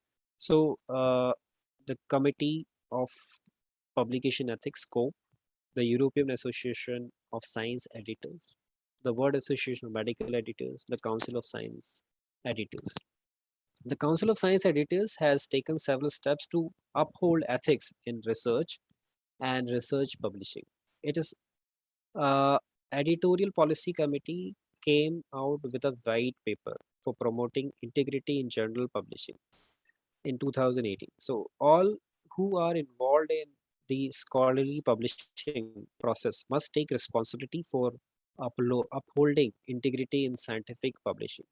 This white paper gives us guidelines and an overview of measures and rules related to ethics and plagiarism prevailing in different countries. So many countries have enacted laws with provisions of penalties to curb the menace of plagiarism. In India, the University Grants Commission (UGC) has issued directives to prevent plagiarism in academic institutions across the country. So in 2018, so there is a regulation of UGC to detect and manage cases of plagiarism in department. A department academic integrity panel is there, shall be established at the department level, and at institutional or in university level, an institutional academic integrity panel shall be set up to consider recommendation of DAIP and to take appropriate decisions about penalties to impose. It can investigate allegation of plagiarism at the institutional level, right? So there are some levels which is defined by UGC, that up to this level it is penalty. What different types of penalty is there? So ma'am, can you go to the next slide for where we can see the penalties, right? Slide number 28. So these are the different penalties as per the guidelines of UGC or their regulation 2018. In academic misconduct has been, if academic misconduct has been established by detecting cases of plagiarism, penalties have to be imposed on students pursuing masters and doctorate programs and on researchers and also on faculties, right? In the case of the thesis and dissertations, considering the severity of the plagiarism, the penalties are on different levels. So level 0 means similarity up to 10%. So this is allowed actually. Up to 10% they are allowing. So minor similarities, no penalty. Level 1, similarity have 10% to 40%. Such students need to submit a revised script within a stipulated period, not exceeding 6 months. Level 2, similarity above 40% to 60%. Such students shall be debarred from submitting a revised script for 1 year. And level 3, similarity have 60%. The registration of students for that program shall be cancelled. Similar penalties have been also prescribed for faculty members and researchers, right? In terms of their promotions. So if they found similarity, so then there is a question mark in their promotions, right? In the appraisal system. So then the provision is not given, the promotion is not given to that particular researcher also and faculty members, right? So it's very, very important to please take care of this and follow the different techniques for the prevention. Can you go to the next slide? So in this, if you see that these type of plagiarism decision tools, Turnitin, iAuthenticate, and Urkund are most common anti or Drillbit is also there. So anti-plagiarism software used in Indian universities. Turnitin and iAuthenticate are provided by iParadigms, which shares the same technology and database contents, but are designed for different categories of users. Turnitin is intended for students in classroom setting, but iAuthenticate is designed for teachers and researchers who want to organize and share their work in a folder-based system. Urkund is owned and developed by Prio Info AB Sweden. All the above, and Urkund is also suggested by UGC. That UGC is now giving this Urkund access to the university to check the plagiarism of the doctoral thesis, for PG thesis, PG dissertations. So all the above softwares, or all these softwares, if you see, are effective but costly, right? But Urkund is, I think, free of cost by UGC is providing this Urkund database. So most often only institutions are able to purchase such software. So examples of, there are also some free softwares, but the question mark is there on those softwares. Examples of some free softwares are Dupli Checker or Copy Leaks, Paper Rater, Plagiarism Checker, and Black Scan, Black Tracker, Viper. So these are some free software is also available. Major problems with free plagiarism detectors is that they have small database. So because if they have small database, so it's very difficult to check the plagiarism or similarity in a correct way. So then it's again not possible that if you are publishing any good quality research papers, yeah, right? So there is a possibility that you again caught in the case of plagiarism or similarity. There is a more similarity if you check from the free software. So they would not allow you to enter, or because there are some software, free software, which not also allow that maximum for 1000 words you can check, right? So please note that most plagiarism detection tools check for similarities, right? So all the software, iAuthenticate, Turnitin, or Controlbit, they are you checking the similarity, not plagiarism. Plagiarism is different and similarity is different, right? So similarity and not for plagiarism. The plagiarism detection tools identify material in your work that matches text from document in their extensive repositories, right? When you subject your article for a plagiarism check, the result give a percentage score known as similarity index, right? So this much similarity is there in your content, your research article from the available source in the database of that particular software. The similarity index gives as indicator of similar content that has been found in other published materials or thesis. If the author argues and proves that he or she has streamlined the arguments by citing and referencing the material, then they that cannot be taken as plagiarism. So if you are citing properly that particular similarity part, then there is a possibility that you cannot be that cannot be considered as a plagiarism, right? Okay, so ma'am, can you go to the next slide? And I think this is the last slide number 30. Yeah. So there are some materials which are excluded from similarity check, right? So as far as plagiarism is concerned, the idea strategy must be zero tolerance. However, do not equate plagiarism with similarity. You cannot make someone guilty of plagiarism simply because the software identified a few consecutive words, right?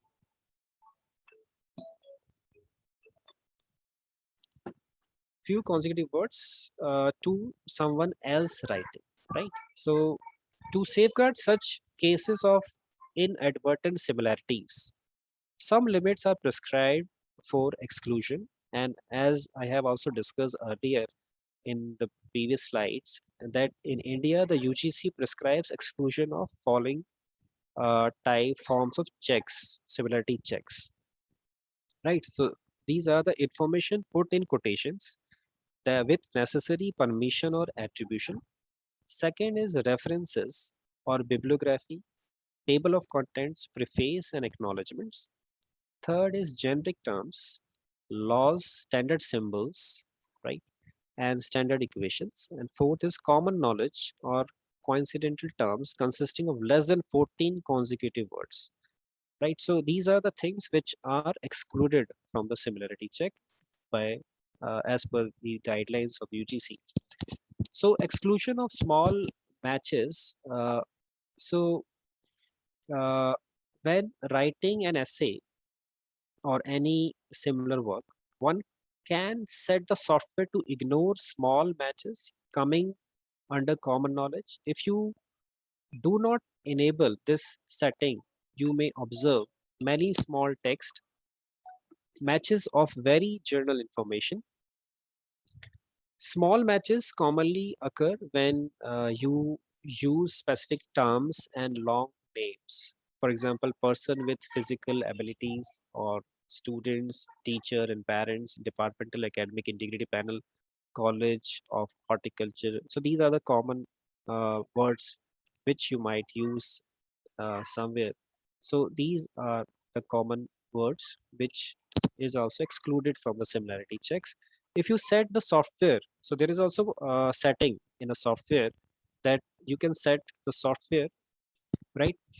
Uh, that up to this word you are checking the similarity. So if you set your software to 14 words, so it will check, it will exclude that the consecutive words up to 14 or less than 14, right? Because there are some software which is already default setting is there, that they are setting up to 5 words or 4 words. So but according to UGC, you can go up to 14 words or maybe less than 14 words. It's less than 14 words, so up to 13 words you can go, right? So every match and software finds. So if you set the software to exclude small matches cases below 14 words, every match the software finds to be less than 14 words would automatically be excluded from the report. So this enables the user to focus more on relevant potential misconduct issues rather than the struggling to remove trivial matches. The plagiarism detection software generates an originality report, which is a statement of similarity between the work under scrutiny and a database of previously published work, websites, and other sources. If a match is found between a submitted work and an existing one, the software highlights the matching text. However, all cases of plagiarism explained here cannot be detected through a plagiarism detection tool. So this is the main dilemma with such software. So what is required is scientific honesty and ethical behavior when dealing with others' work. So it's very, very important to understand that in academic writing, we should follow the honesty. And honesty is the best policy, as we already know. But because of the pressure, academic pressure, right? Because of the pressure of my colleagues or the institution, people are publishing, right? And they are, you can say, not following the path which is required to be for the quality. Because if we want to become the quality producer of research articles, so it's very, very important to follow all the ethics, right? Otherwise, we can increase in quantity, right, like China. But if you see the quality, that the quality is not good of China, right? So it's very, very important that just to be number one in all around the world, so don't publish the articles, uh, uh, you can say, without following the path which is the path of honesty, right? So there are some selected reference which I have given at the end, where from where I have prepared this PowerPoint presentation, and I have sharing, because this is not my own creation. I have just sharing with you the whatever I have studied from different resources, and I have used these things for the preparation of the PowerPoint presentation and whatever I have shared. So I hope I am able to convey the information to you in a correct way. And thank you so much for listening.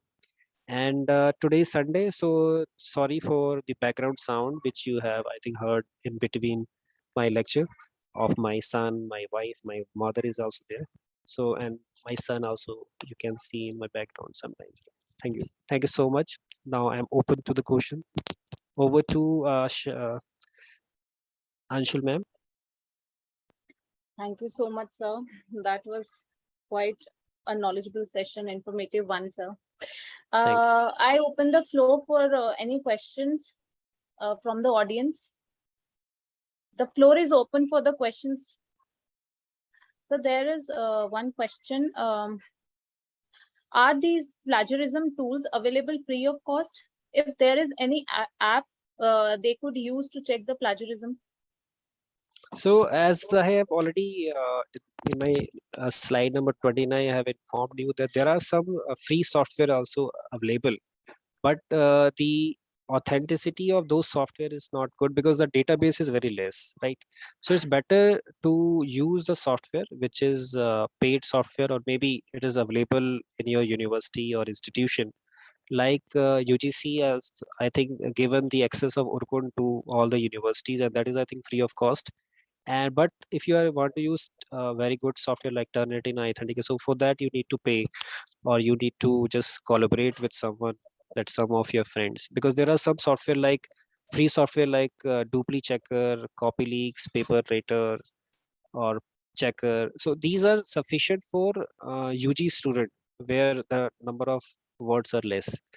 But if you but their database is also not strong, right? So it's better to go for the available software with the university. And further, they are asking if the report produced by different, plagiarism tools, it comes out to be same, or it may differ. It may differ because the database is different, right? So because the database of I authenticate may be different, the database of Orkut may be different. So it may differ because all it's only check the similarity from the available database with the software. So if the database is not sufficient with the software, so it cannot check the similarity. So therefore, it depends upon the database, how much strong database that particular software has. And if the strong database means the price is very high, right? So in that case, which report would be acceptable? I mean, So which is actually suggested by UGC, because UGC suggested Urkund. So if you check from Urkund and your plagiarism is less than 10%, so it's acceptable. questions from the panelist? Ma'am, Kanchan ma'am, Tanya ma'am, Vijay sir, if you would like to ask anything. Any inputs from your side? Sir, just because we are in an FTP and there are a lot of participants who are from colleges as well, because universities generally have that kind of income, where they can go in for a lot of softwares and they can invest into it. So for colleges, for instance, small time colleges, standalone colleges, what kind of softwares if one has to really add, into their for plagiarism checks? So which would be a few which you would suggest from this platform to them, which they must go for and go for an institutional plan for that? If you can just suggest few. So ma'am, I think UGC is already providing this Orkund free of cost to all the institution colleges. So they need to apply to the InflipNet, I think, where you can just go to the librarian and just if librarian already know these things, that from InflipNet they can just request for the software Orkund. Then they will give the access to your data, because they want some you can say from some information from your college or institution or university, that how many students are there, how many documents you will check annually. So they will accordingly, they will give you the access free of cost. So Orkut is free of cost, and for others you need to collaborate. That if someone from some other institutes, those who have paid software, so just you need to collaborate if you want to use free access, if you want free access for checking of the documents. I think to my knowledge, like I have also in my own academic circles, I've seen like a lot of colleges also collaborate to purchase the software, because even right now with the new education policy that has come up, that is also, other than the features of multidisciplinarity and the various aspects it is talking about, it is also talking of optimization of the resources. So I think institutions can go in for, even if one has to go for a paid form of any plagiarism software, can certainly go. And Drillbit is one good option. Most of the institutions even are taking up Drillbit, but I find one limitation there is that the costing is based on the number of users. Right. So 10 or 12 users. So maybe in a college it works very well, but in a university, again, there is a challenge in a university system. Yeah, So Drillbit is actually there are two type of subscription is there. 1 year or maybe 5 years you can take, and depending upon they are also providing 2 to 3 years also. Depending on that, the price will be reduced. So for if you are taking for 1 year, it is around 94,000 including GST. So that is also not very costly. So if institute have targeted that they will have 1,000 data, the 1,000 document they will check during this academic session, so they can go for Drillbit also. Drillbit is also suggested by UGC. So and similarly, if you go for if you increase the number of years, so the price will reduce. So if you go for 5 years, so automatically the price is reduced, and they will not increase on year, because every year they are increasing 7%. Price is increased by 7%. So if you are taking the subscription of 2 years or 3 years, then they will not increase that 7% every year. So that is also one of the good option, that within 1 lakh you can take you can check the similarity of 1,000 documents. And also there are number of user are less. Yes, number of user are 11 in the first subscription, but in the second subscription the number of users are 25. Right. in fact, sir, I just want to add little point here is because now there's a lot of focus on even undergraduate research and postgraduate research. So I think it becomes a necessity for all educational institutions since yesterday in the session which we were having on copyright violation.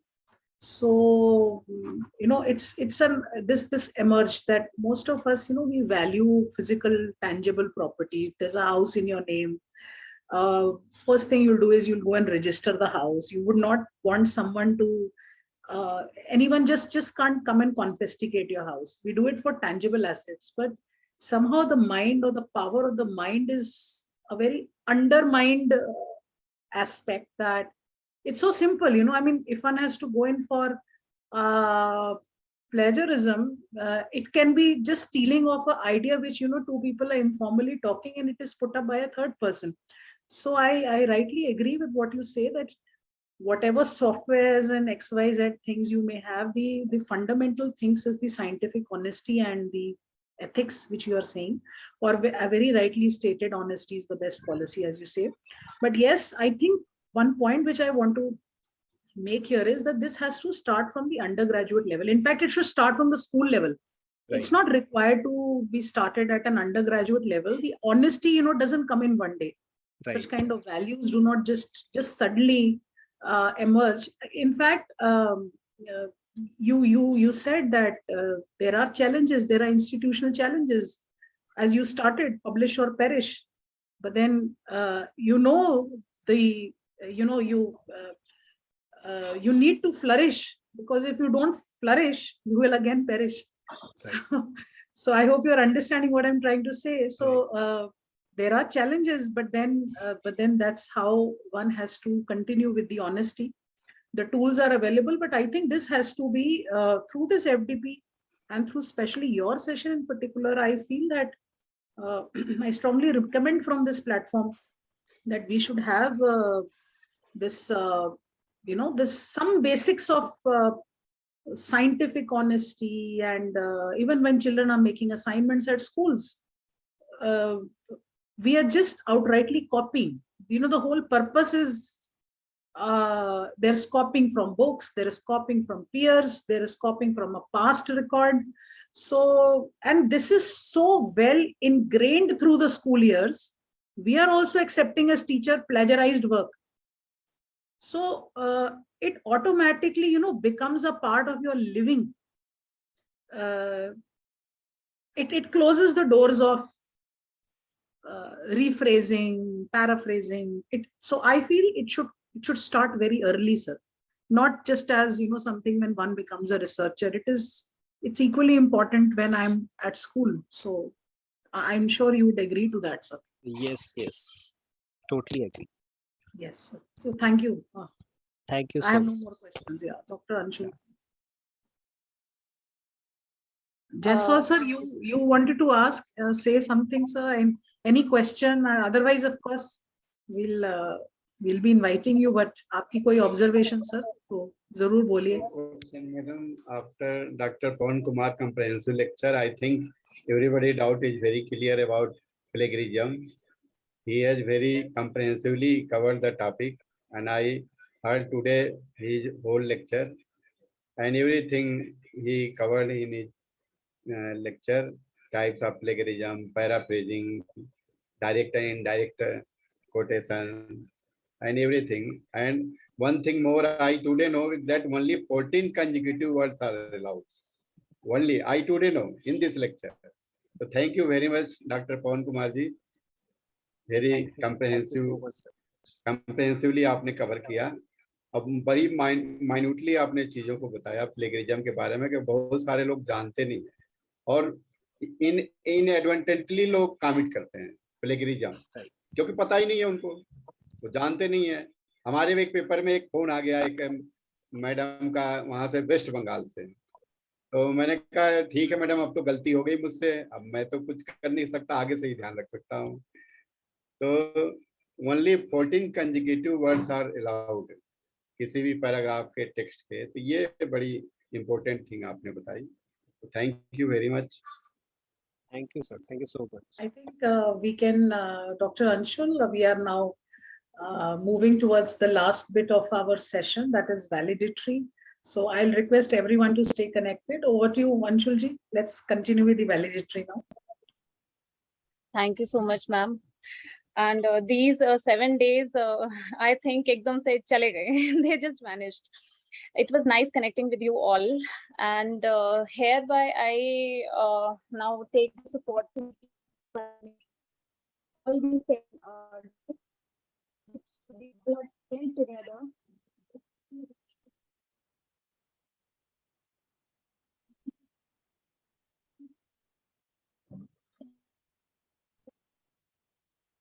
Anshul, आवाज नहीं. your voice is breaking, Anshul. All right, ma'am. Is it fine now?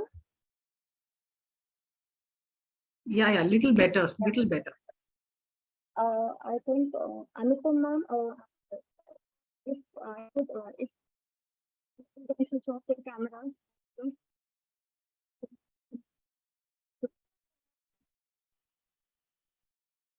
So,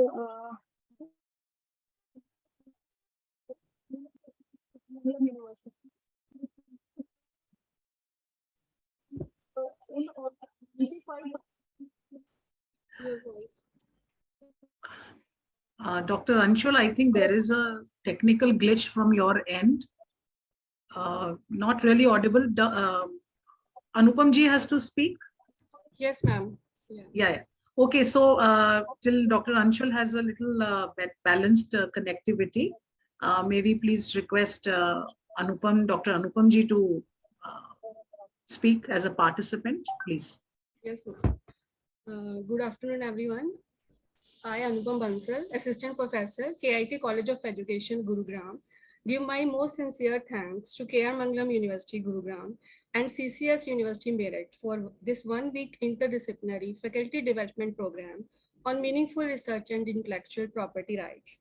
It was a beautifully presented FDP. I gained so much from this and a ton of tips and strategies to improve my work in future. The FDP session were very knowledgeable by the renowned keynote speakers. I appreciated all the faculty members of the K.R Mangalam University to organize this wonderful FDP and share my gratitude. Thank you so much, ma'am. Thank you, Dr. Anupam ji. It's been wonderful and very encouraging to hear you. May I now request Dr. Sharma to give her feedback on the FTP. Welcome. Yeah, good morning, everyone. Ma'am, am I on?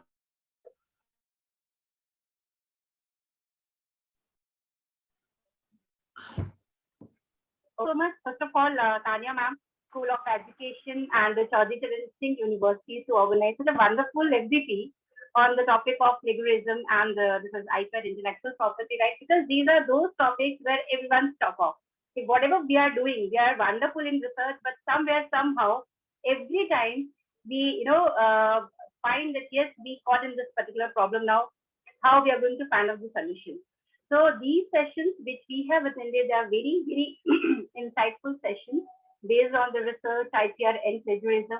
And as today is Sunday, though it's a day for the family, but yes, today I got an opportunity to sit silently and hear properly all the things which are taken by Dr. Pawan. So I came to know, as I totally agree with Vijay sir, that today I came to know about that 14 consecutive words we can use in one paragraph, the direct and indirect quotation, and the thing which is very important for me, that when we are using the word and we need to cite the word, that time different things need to write differently. Like evaluation tests, we need to write differently. Paragraph quotations, we need to write differently. So that was the interesting part which I came to know today. Earlier I was, I think, using the same pattern to write the things. So thank you so much, Dr. Pawan, for this particular session. Really, really very crystal clear session, and I'm going to definitely incorporate all the suggestions made by you. Thank you so much, Tanya ma'am, Anshul ma'am, Vijay sir, to give me an opportunity to speak over here or at this particular platform. Really, really grateful to all of you. Thank you so much from my side. The pleasure is all ours, ma'am. So if I am audible, shall I continue? All right. So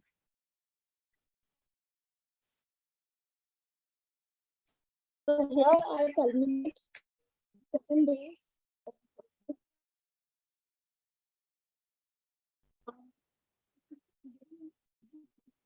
So,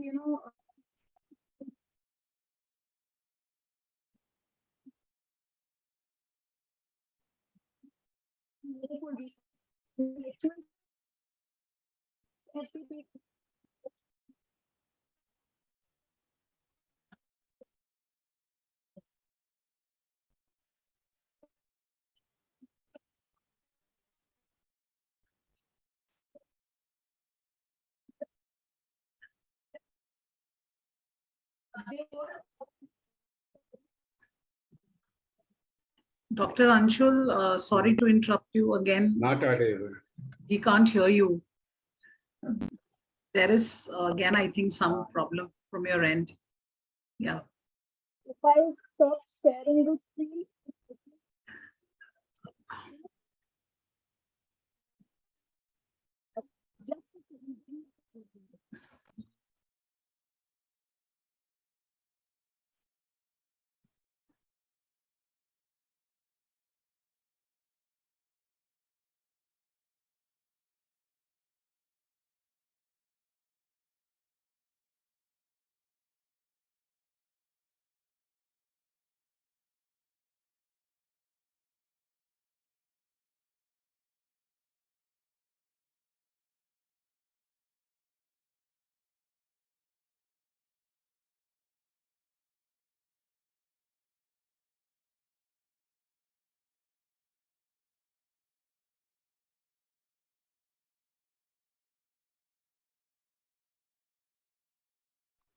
am I fine now?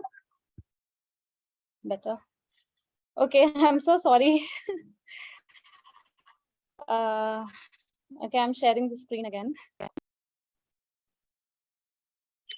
So this FDP was organized by School of Education, K.R Mangalam University, in collaboration with CCS University, Meerut. In this FDP, 90% participants across the country participated. The participants were the assistant professors, associate professors, and professors. They were principals of some reputed schools. They were school teachers. They were education. He studies management, journalism, communication, humanities, agricultural sciences, engineering, computer sciences, life sciences, social work, etc. participated. The academicians got connected with us from Jammu, Delhi, Uttar Pradesh, Tamil Nadu, Rajasthan, Tripura, Maharashtra, and various districts of state Haryana, Karnataka, Manipur, Madhya Pradesh, Hyderabad, Chandigarh, and Manipur. So we have got a wide variety of participants who got connected with us during this FDP.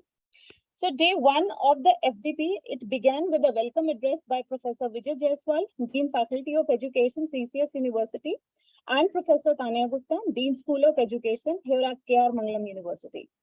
They welcomed the participants and discussed the various objectives of this FDP, and they followed a session on basics of IPR by Ms. Manjeera Sakia from University of Science and Technology, Meghalaya. The key focus areas of the session were the need of intellectual property rights, type of intellectual property such as patent, geographical indications of goods, trademark, designs, and copyright. The session of the second day of FDP was on systematic approach for writing research and intellectual property rights. This session was taken by Dr. A.V. Senthil Kumar. He is director and professor at the Department of Research and PG in Computer Applications, Hindustan College of Arts and Science, Coimbatore. He spoke about how one can publish the quality research papers, the importance of citations, impact, and tips to increase citation count. He talked about ISSN and ISBN number, DOI number, and differences between journal impact factor and site score, and how one can find H index. The speaker also talked about the clone journals and suggested checking the journals in the Scopus or Web of Science pages for the same before sending the papers to the journal. Day 3, it was taken by Dr. V. Swapna. She is a registered patent and trademark agent from National Institute for micro, small and medium enterprises, Hyderabad. And she spoke about filing of patents and documentations, procedures, industrial design, and geographical indications. The key focus area of her talk was the procedure of filing the patents, guidelines, which as authors can follow to claim identification. She talked about different publication types from the Indian Patent Advanced Search System, industrial designs, and geographical indications. She elaborated upon how patents can be filed with the Patent Office having appropriate jurisdiction. For that, she demonstrated the web-based filing system of patents. On day 4, a quiz was given to the participants on the basis of the previous 3 sessions conducted by eminent speakers. The quiz had 16 multiple choice questions, which the participants had to attend to and submit the very same day. Day 5 was the fundamental of on the fundamentals of trademark. It was taken by Dr. Parikshit Sirohi, Assistant Professor, Faculty of Law, University of Delhi. The key focus areas of the session was copyright, trademark, plagiarism prevention. He mentioned about the purpose and the importance of the copyrights.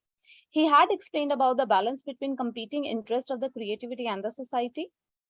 Day 6 session was on the copyright violations and related rights.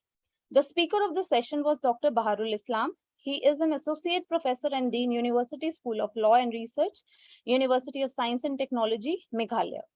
The speaker discussed about the he mentioned about the object of the copyright law and how the authors can be encouraged, how the composers can be encouraged to create original works by rewarding them with the exclusive right for a limited period to exploit the work for the monetary gain.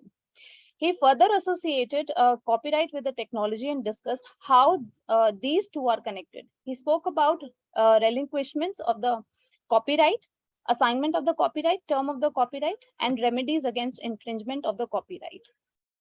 Day 7, it was taken by Dr. Pawan Kumar. He is an Associate Dean Research at K.R Mangalam University, Gurugram. And the topic of his discussion was plagiarism prevention. And he started his presentation with very beautiful quote, taking something from one man and making it worse is plagiarism. So his entire discussion revolved around how we can prevent the plagiarism. So he discussed about some of the cases of plagiarism and how plagiarism and piracy, they are conceived as the same same concept, but rather they are different. He further elaborated upon the causes of the plagiarism and gave some beautiful and understandable examples of the plagiarism. Talking about the types of plagiarism, he mentioned about the direct, mosaic, paraphrasing, complete plagiarism, self-plagiarism, and accidental plagiarism, and how we can avoid these plagiarism. He beautifully acknowledged the sources which we can use to cite in our work very appropriately.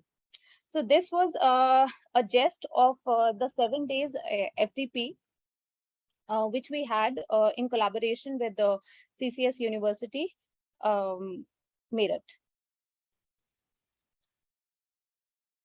So, Professor Tanya Gupta, I would like to welcome you to say a few words.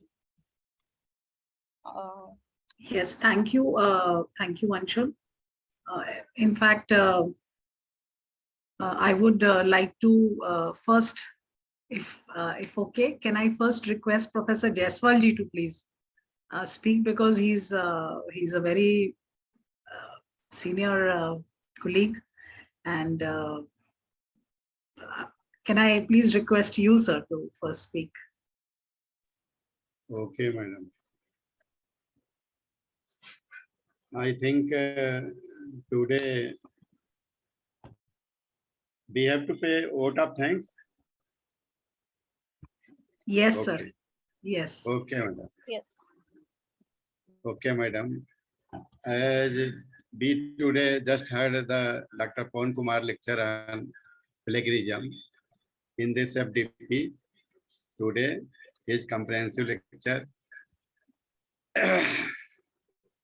First of all, we are very much thankful to our University Vice Chancellor, Honorable Professor C.S. Dubey sir, and our CCS University Meerut, Honorable Vice Chancellor Professor Sangeeta Shukla ji, for their academic and administrative support. Because without their academic and administrative support, this FDP could not be get a success. And we are very much thankful to the Dean, School of Education, Professor Tanya Gupta ji, Dr. P.C. Jaina ji, Coordinator, School of Education, K.R Mangalam University, Gurugram, co-coordinators of this FDP, 7 days FDP, Dr. Anshul Saluja ji, Assistant Professor, School of Education, Ms. Kanchan Khatreja ji, Assistant Professor, School of Education, K.R Mangalam University, Gurugram, Ms. Manju Kundu ji, Assistant Professor, School of Education. For without their active support, this FDP could not be get success.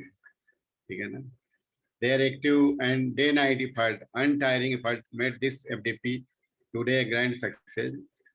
After team member, we are very much thankful to our learned speakers. As Dr. Ansulji said, first day on 8 August, the speaker was Dr. Manjira Sakia ji, University of Science and Technology, Meghalaya. His topic was basics of IPR, intellectual property rights.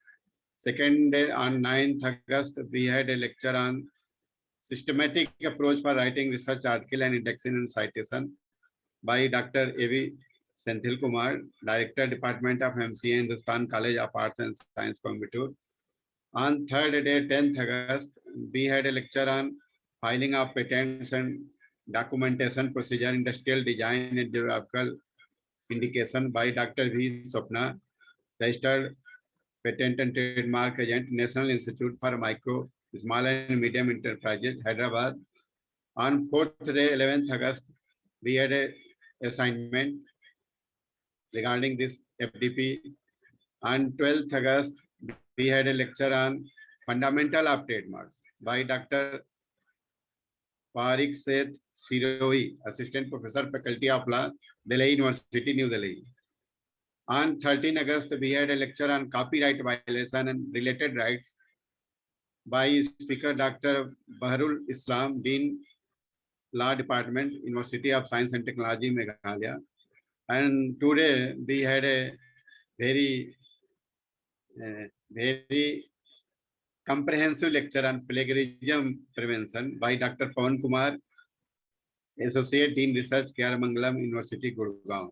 So we are very much thankful for all these resource persons because they are learned lecture and their discussions and deliberations made this FDP a grand success. And I think our participants are very much thankful for their active participation in this FDP, because without their active participation, this FDP could not get a grand success. And I hope that all the lectures delivered by resource persons will definitely broaden their mental horizon regarding IPR, because these are very burning issues in regards to meaningful research regarding this burning topics like plagiarism, copyright violation, fundamental of trademark, copyright, assignment, intellectual property rights, citation, indexing. So all the resource persons were very much thankful. And last but not the least, the whole the organizing team of K.R Mangalam University is very thankful. I am because their active collaboration, and they gave us an opportunity to collaborate with K.R Mangalam University, Gurugram, through this FDP. So I am very much personally thankful to K.R Mangalam University, his patron, Professor C.S. Dubey, co-patron, Professor Pushpalata Tripathi, convener, Professor Tanya Gupta ji, Dean School of Education, Dr. P.C. Jaina, Coordinator, School of Education. Because this FDP made a very meaningful academic collaboration between CCS University, Meerut and K.R Mangalam University, Gurugram. I am very much thankful to the whole team, organizing team. And definitely, I also hope in near future, further such academic collaboration with K.R Mangalam University, Gurugram also. So thank you very much. Thank you, everyone. Thank you, everyone who has made this FDP successful and contributed, actively participated, directly or indirectly, to make this FDP very much successful and achieve its goals. Thank you, everyone. Thank you. Thank you. Thanks a lot. Thank you. Thank you so much, sir. It has been wonderful hearing you, sir. And more than you, we are happy that we have started, as you know, during the inaugural also, I had said that we have started on this journey of collaboration.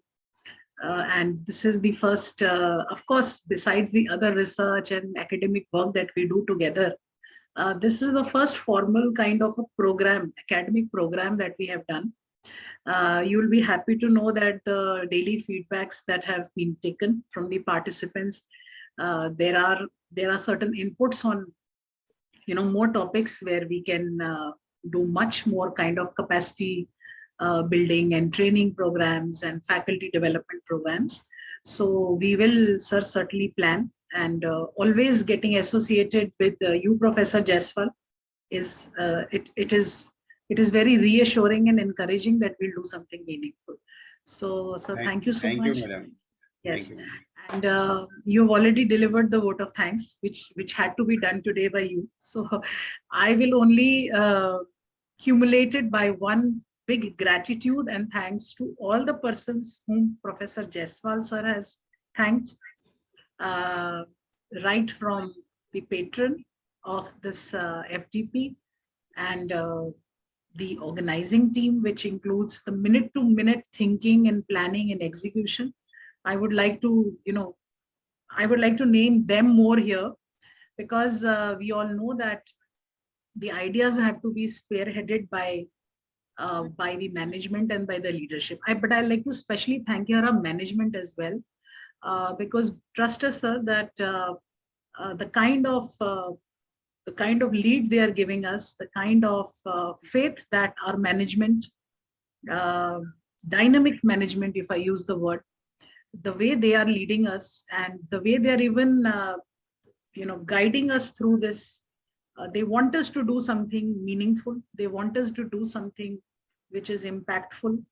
And we at School of Education, in fact, the other 10 schools also that are there at the university, each school is working very hard to make an impact, not only in academics or research, but even a social impact. And so all regards and all commendations to our management, which is very dynamic.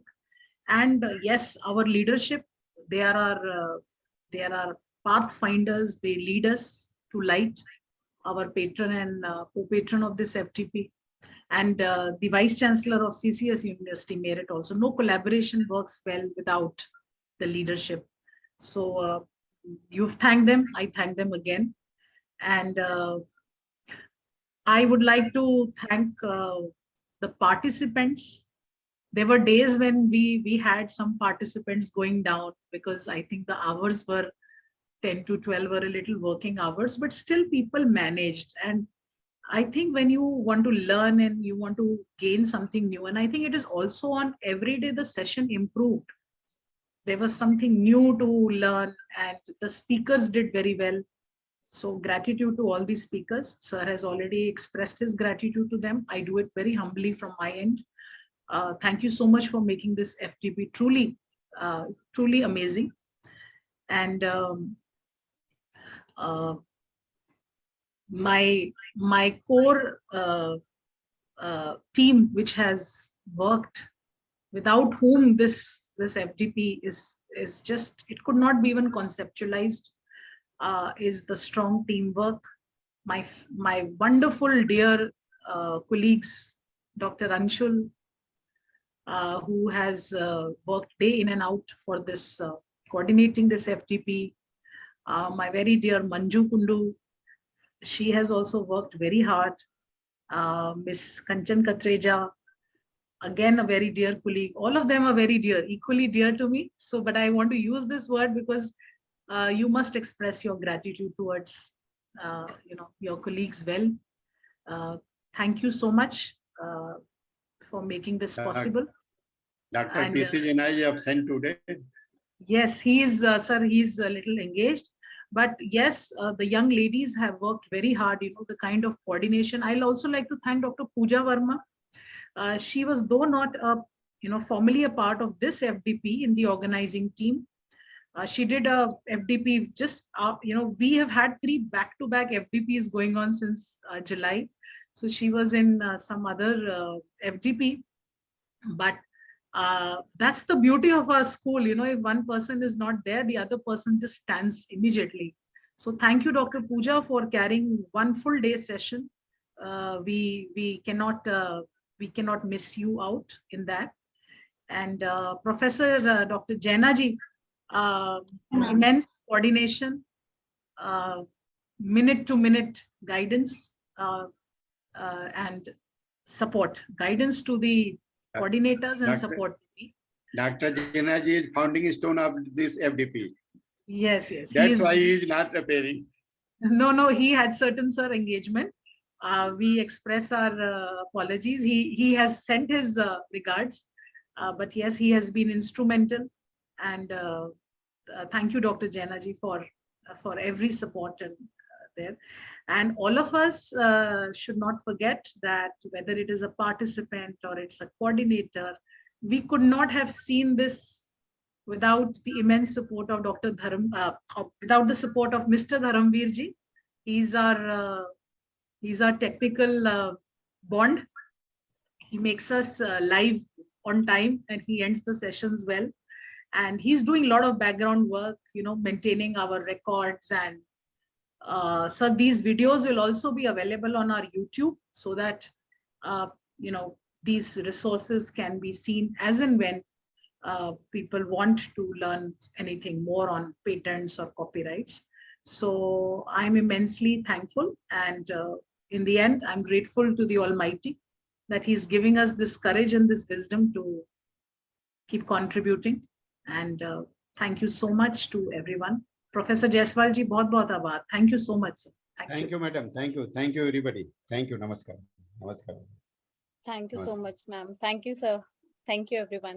Thank you, ji. Thank you.